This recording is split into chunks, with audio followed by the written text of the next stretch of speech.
Bismillahirrahmanirrahim. Assalamualaikum warahmatullahi wabarakatuh. Kami dari kelompok 3 yang beranggotakan saya, Nur Azzatun Nikmah, dan teman saya Muhammad Alfan Qodi akan menyampaikan makalah dari kelompok 3 yang berjudul Pergulatan Politik dan Hukum Islam pada Masa Awal Kemerdekaan dan Orde Lama.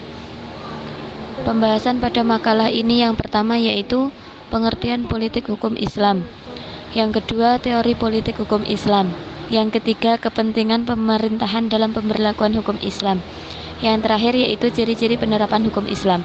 Pembahasan pertama yaitu pengertian politik hukum Islam. Politik hukum Islam adalah suatu pernyataan kehendak penguasa negara mengenai hukum yang akan berlaku di wilayahnya dan mengenai arah perkembangan hukum yang dibangun.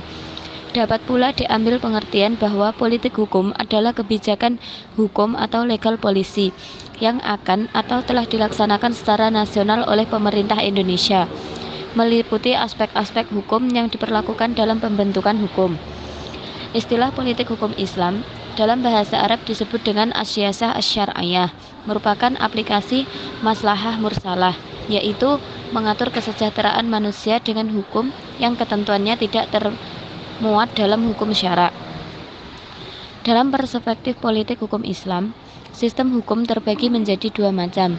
Yang pertama yaitu produk hukum yang dihasilkan oleh mujtahid fikih berdasarkan atau metodologi yang mereka ciptakan. Kedua, kebijakan para pakar politik dalam merealisasi kemaslahatan dalam menghadapi perkembangan zaman.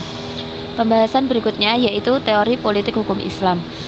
Politik hukum Islam adalah kebijakan dasar penyelenggara negara dalam bidang hukum yang akan, sedang, dan telah berlaku, yang bersumber dari nilai-nilai yang berlaku dalam masyarakat untuk mencapai tujuan negara yang dicita-citakan. Yang dimaksud dengan politik hukum Islam adalah upaya kebijakan sumber pemberlakuan hukum Islam sebagai salah satu hukum yang hidup dalam masyarakat, yaitu dengan memperhatikan tentang segi kebinekaan dan dalam proses pemberlakuan harus memperhatikan pula atau berorientasi kepada kepentingan bangsa atau nasional.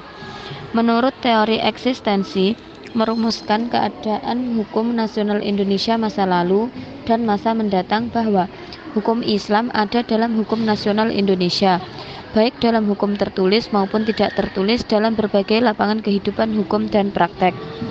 Teori ini menerangkan tentang adanya hukum Islam di dalam hukum nasional Indonesia itu adalah: 1.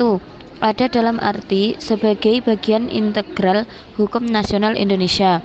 Yang kedua, ada dalam arti adanya dengan kemandiriannya yang diakui adanya dan kekuatan dan wibawanya oleh hukum nasional dan diberi status sebagai hukum nasional.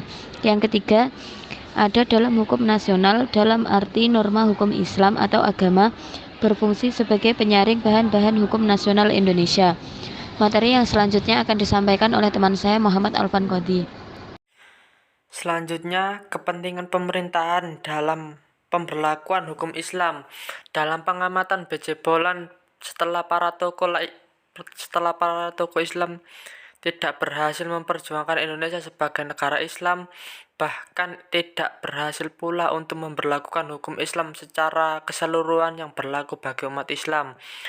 Pada masa Orde Baru telah hadir suatu kebijakan politik hukum dituangkan dalam garis-garis besar haluan negara 1973, 1978, 1983, dan 1988 serta 1993. Tetapi perhatian khusus secara eksplisit terhadap hukum Islam tidak ada. Artinya pembahasan lebih komprehensif sejauh mana peran dan sumbangan hukum Islam dalam mengisi hukum nasional. Pada saat rancangan undang-undang perkawinan diajukan oleh pemerintah ke DPR untuk dibahas sampai dengan terbit menjadi undang-undang, bentuk hubungan politik pemerintah dengan umat Islam adalah pada posisi tidak harmonis. Sekitar 1968, hubungan politik antara pemerintah dan umat Islam telah terbuka dengan jelas adanya suatu ketegangan, yaitu Dengan terbitnya Impres No. 13 tahun 1968 yang menutup perdebatan dengan dasar negara, gerakan politik Islam bisa ditekan atau dimarginalkan. Ciri-ciri penerapan hukum Islam. 1. Karakteristik hukum Islam yang dapat diterapkan di Indonesia pada era Orde Baru adalah suatu yang bersifat keperdataan dan pilihan hukum. Untuk memberlakukan hukum Islam pada umatnya berdasar sistem politik yang ada pada era Orde Baru, yang dapat dilakukan oleh umat Islam adalah berjuang dalam bingkai politik hukum agar nilai-nilai Islam dapat mewarnai, bahkan dapat menjadi materi dalam produk hukum, terutama dalam lapangan hukum privat. Terima kasih. Wassalamualaikum warahmatullahi wabarakatuh.